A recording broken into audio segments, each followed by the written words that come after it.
내면 성장을 위한 마음 언어 배우기 8번째 주제인 마음 언어 첫 번째 시간입니다. 그동안 이제 그 강의 목차 기초편에서 쭉 위에서부터 다뤄왔었죠. 쭉. 오늘은 드디어 이제 마음 언어에 대한 정리를 할 겁니다. 첫 번째 시간이고요. 들어가기 전에 요 그림 좀 보시죠. 마음 언어 설명을 하기 위해서 이제 이렇게 된다고 했는데, 오늘은 마음 언어를 어떤 관점에서 할 거냐 하면 언어와 기억과 인지와 관찰과 마음을 묶어서 한번 얘기를 드려볼까 합니다. 자, 이거는 EBS에서 나온 프로그램 이름인데 새나개라고요. 세상에 나쁜 개는 없다. 이 프로그램은 반려동물과 살고 있는 반려견이죠. 그 주인들이 이 개 대통령이라는 강형욱 씨한테 이제 요청을 합니다. 개에게 문제가 있다라고. 그래서 이분이 가정을 방문해서 문제를 해결해 주는데, 이분이 가정에 방문해 보면 개가 문제가 있다고 하지만 결국 문제는 사람에게 있습니다. 사람에게 있는 그 이유가 뭐냐 하면은 반려동물과 살면서 그 살고 있는 사람들이 결국 이 동물 언어를 익히지 못해서 사람의 언어로 동물에게, 개에게 많이 얘기를 하고 지시를 하는 거죠.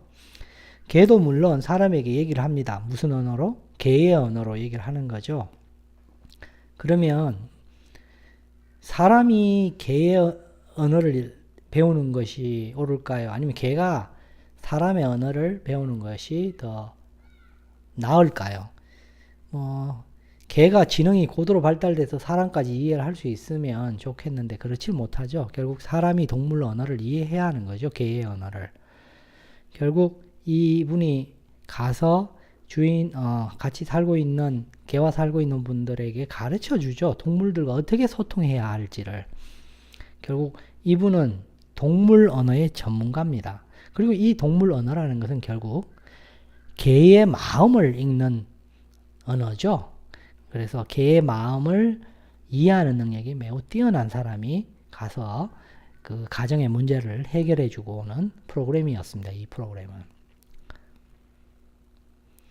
여기 지금 그림은 남녀가 결혼해서 이렇게 사진 찍은 건데, 결혼식장에서 이 남자의 언어와 여자의 언어가 다릅니다. 그래서 결혼을 하면은 많이 싸웁니다. 연애 기간이 짧으면 싸울 가능성이 높아지죠. 서로의 문화도 다르고 가치관도 다르고 서로의 언어가 다르기 때문입니다. 언어가 다르다는 얘기는 마음도 다르다는 얘기예요. 많이 다른 부분이 있는 거죠.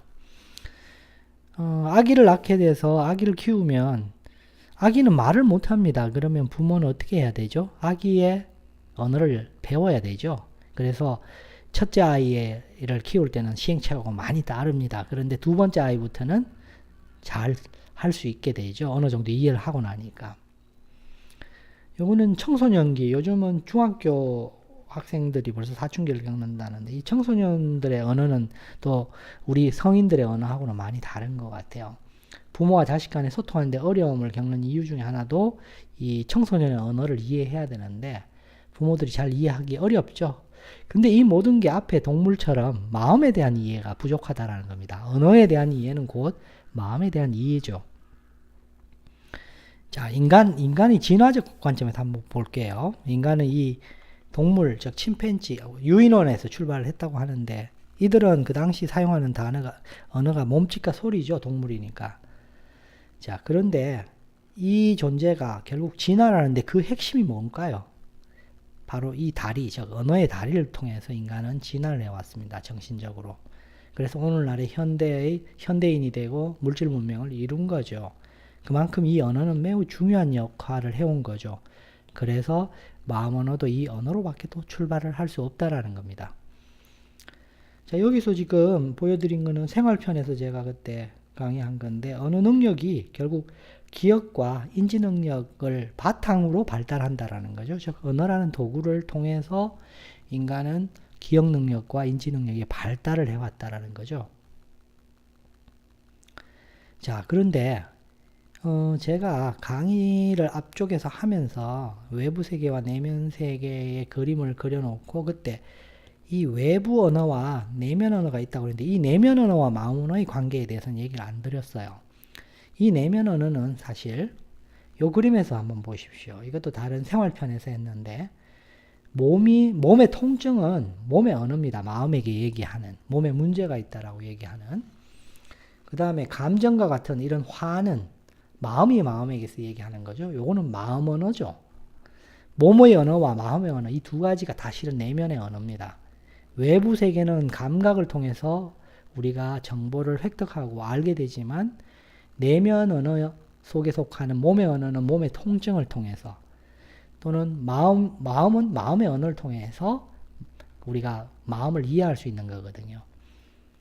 그래서 이 마음의 언어를 줄여서 붙였습니다. 두 단어를 띄운 것도 아니고. 그래서 이걸 마음 언어라고 했고 가급적이면 이 마음 언어에 집중하기 위해서 몸의 언어는 언급을 하지 않았습니다. 그렇지만 마음 언어를 배우고 인지가 발달하게 되면 몸의 언어를 알아듣기가 매우 쉽습니다.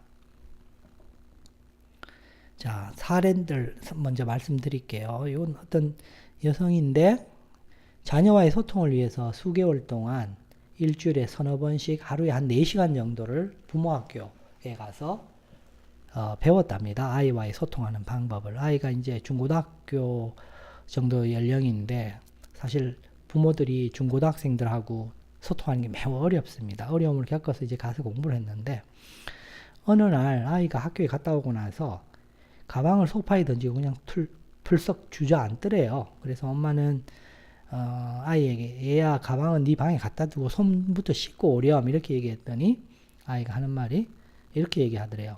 어쩌라고. 이 얘기를 듣는 순간 엄마는 그동안 수개월에 걸친 배움은 사그리 사라지고 결국은 화를 내고 아마 말다툼을 했나 보더라고요. 자, 이 슬라이드를 보여드린 이유는 이 얘기를 하려고 합니다. 머리로는 아는데 행동으로 안 돼요. 우리는 지식학습을 엄청나게 합니다. 죽을 때까지. 그죠? 근데 이걸 행동으로 옮기는 게 쉽지가 않아요. 수개월 동안 그 문제가 중요하다고 생각하고 배워도 이걸 실천하는 게 너무너무 어려운 거예요. 지식이 기억 속에 들어와도. 우리말에 이런 얘기도 있죠. 작심삼일이라고. 새해가 되면 계획을 엄청나게 세우죠. 그리고 나서 3일까지만 실천을 한다는 얘기겠죠. 자, 이 행동으로 안 된다라는 거 이게 뭐죠? 결국 실행력이 떨어진다는 거죠. 그러면 이 실행력은 도대체 뭘까요? 이 실행력을 길러야 되는데 실행력은 이 두 가지 힘으로 구성이 됩니다. 마음의 힘과 기억의 힘, 능력. 그러니까 지식학습을 하는 거는 이쪽에 가깝게 하는 거예요. 그런데 우리가 앞에서 얘기를 했지만 지식이라는 게 언어를 통해서 이루어지지만 그 지식이 실제로는 비언어적인 기억을 함께 형성해야 되거든요. 근데 언어적 기억만 형성해 가지고는 쉽지가 않아요. 언어적 기억을 구성하고 있는 비언어적 기억이 충분치 않으면 기억 자체도 작동하기 힘들고요. 근데 그것뿐만 아니라 실행력은 이 마음의 힘이 발달되어야 하는 거죠. 요 마음의 힘이 바로 마음 성장에서 오고 그 다음에 이 기억 발달이 기억의 힘과 연결이 되는 거죠. 그래서 이 표현을 내면 성장이라고 얘기를 했던 겁니다. 결국 이 내면 성장이 실행력을 길러줄 수밖에 없다라는 거죠. 그러면 기억 발달은 무엇이냐? 앞에서 기억편에서 얘기를 나눴지만 조금 더 다시 한번 정리를 해보는 차원에서 얘기를 해보겠습니다. 즉 언어적 기억 발달과 비언어적 기억 발달 이 두 가지가 함께 가야 되는 거죠. 물론 제가 여기에서 단순하게 두 개로 나눴지만 기억 발달은 입체적 구조를 형성하게 되어 있어요. 근데 이 부분은 중급편에나 가서 더 자세하게 다룰 수 있을 것 같아요. 단순하게 그냥 양적인 확대만은 아닙니다. 비언어적 기억이. 비언어적 기억이 발달 안 하면 뜻과 의미를 제대로 모르는 거죠. 자, 그래서 이 두 가지 언어적 기억 발달과 비언어적 기억 발달은 결국은 기억이라는 게 인지와 관계에 있다고 그때 얘기를 했었죠. 마음의 가치 인지 발달과 연결된다라는 겁니다. 그래서 마음편에서 마음이 무엇인가를 물었을 때 마음의 가치 인지 작용이 마음이라고 얘기를 드렸던 거고요. 그래서 이 부분 기억나시겠죠? 자, 앞에서 그럼 머리로 아는데 행동을 안 돼요. 이 부분을 또 다른 관점에서 한번 볼게요. 우리가 언어를 배우면서 말과 글을 배우면서 비문맹에서 이제 글을 읽는 능력으로 문맹에서 비문맹으로 넘어온 거죠. 그 다음에 문해력은 이제 의미를 아는 건데 이게 이제 언어 능력이고 그 다음에 문해력이 결국은 실행력으로까지 이어지려면 마음 언어 능력이 발달해야 된다는 겁니다. 그래서 실제 주변에 실행력이 뛰어난 분들은 마음 언어 능력의 일부가 발달되어 있는 거예요. 그리고 이 언어 능력을 제가 앞에서 외부 세계와 내면 세계로 나눠서 언어 자체의 발달이 이렇게 구분될 수 있다고 얘기했는데 이것이 이런 카테고리로 나눠질 수 있다는 거죠. 저에게 마음 언어를 배운 한 분이 그 얘기를 하더라고요. 자신의 지난 세월을 돌이켜보니 이 실행력이 분노와 두려움을 바탕으로 하고 있더래요. 그것도 마음은 마음이죠. 그런데 마음 언어 능력이 발달한다는 것은 두려움과 분노가 아니라 침착함과 따뜻함과 지혜로서 사실은 실행력을 형성한다라는 겁니다. 그 부분도 중급 편에 나가서 다룰 수 있을 것 같아요. 자, 그래서 이 언어 능력과 마음 언어 능력은 결국은 앞에서 얘기한 마음 성장과 기억 발달의 결과고 그것이 가치인지 발달이라는 거죠. 실행력이라는 것이 이것과 연결된다는 걸 보여드리기 위해서 이 슬라이드를 준비했고요. 자, 이번에는 가치인지 발달이 뭐냐 이거 한번 다시 정리해 볼게요. 가치인지 발달의 결과로 기억과 연결되는데 기억에 각인되는 게 있고 마음에 각인되는 게 있습니다. 처음 듣는 얘기죠. 기억에 새겨진다는 거죠. 마음에 새겨지는 것. 우측은 마음 성장이고 좌측은 바로 기억 발달인데 이거는 물질입니다. 왼쪽은. 그렇죠. 물질이고 요건 비물질이고 마음에 각인되는 게 있습니다. 가치인지 발달의 과정을 통해서. 기억에 각인되는 것은 물질입니다. 기억에 각인될 수 없는 것이 결국은 마음에 각인되는 것이고 그것이 바로 마음 성장이라는 겁니다. 핵심은. 이 부분이 이해가 잘 안 가실 겁니다. 그래서 이 부분을 이해하시려면 스스로 관찰을 하셔서 내면이 성장해야 가치인지 발달이 왜 마음 성장과 기억 발달을 이루는지를 깊이 이해할 수 있습니다. 자, 그러면 마음에 각인된다고 그랬는데 마음에 각인될 수 있는 건 뭐가 있을까요? 기억이 아니라 그것은 여러분의 숙제로 드리고 싶습니다. 스스로 발견하십시오. 스스로 관찰하셔서 마음에 각인될 수 있는 것이 무엇인지를 스스로 찾아보십시오. 자, 이제 정리를 하겠습니다. 마음 언어에 대한 얘기인데, 자, 이 마음 언어는 결국은 마음과 관련된 언어와 비언어를 다 묶어 놓은 겁니다. 지금부터 마음과 관련된 언어를 먼저 얘기 드리고 비언어를 말씀드릴게요. 앞에 아마 이게 언어와 기억편에서 나왔던 내용인데 결국은 이 마음이 언어를 만나서 기억 속에 언어적 기억과 비언어적 기억이 형성된다고 했죠. 이 언어적 기억이 언어적 기억에 들어가는 단어 중에 마음과 관련된 단어들은 다 마음 언어 군에 속한다라는 거고요. 그 다음에 그것과 관련된 비언어적 기억, 그것도 마음 언어에 속하는 거죠. 그리고 이 기억이 아닌 마음에 각인되는 것 또는 마음의 어떤 소리, 이것도 마음 언어라는 거죠. 이렇게 군을 3개로 나눴습니다. 자, 그러면 이거를 또 다른 관점에서 나눠봤는데 이렇게 3개로 나눴습니다. 마음의 특성, 마음에 영향을 미치는 단어, 마음의 힘과 능력을 담고 있는 단어. 이걸 나눈 이유는 이해를 돕기 위해서 만든 겁니다. 단어뿐만 아니라 그리고 이러한 문장들도 결국 마음 언어에 속한다라는 거죠.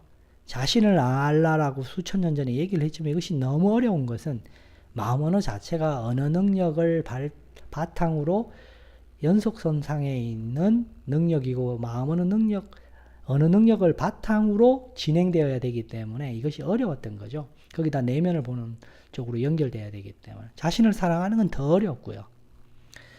자, 요거는 마음의 특성을 나타내는 단어입니다. 이게 이런 단어라는 정도만 아시면 됩니다. 이걸 외울 필요가 없는 거죠. 예. 그리고 이 마음의 특성을 나타내는 단어는 다른 군과 겹쳐져 있는 부분들이 있죠. 그래서 특정 단어들은 다른 군에도 속합니다.